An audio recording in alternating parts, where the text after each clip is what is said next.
ចូលឆ្នាំដេកចាំរាប់ខែនឹកបងនឹកពងនឹកស្រុកនឹកម៉ែ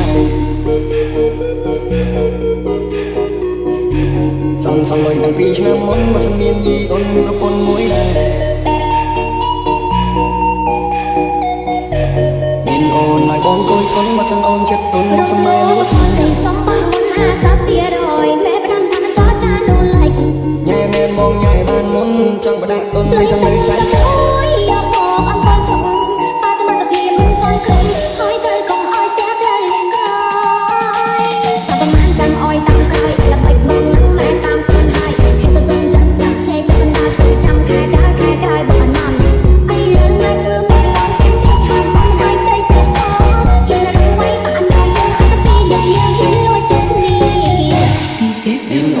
បងគួយគុណបើសិនអូនចិត្តទុនសម័យលួចសំបងមុន50%មេផ្ដាំថាមិនចោចានោះឡៃគាត់ថាចង់ឲ្យបងឡៃមុនចង់បដាក់ទុនចង់នៅសាច់កា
បងនឹកពងនឹកស្រុកនឹកម៉ែ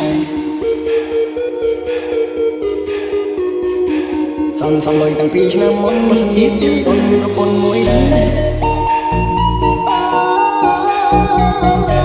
ញ៉ែមែនបងញ៉ែបានមុនចង់បដាក់ទុនចង់នៅសាច់កា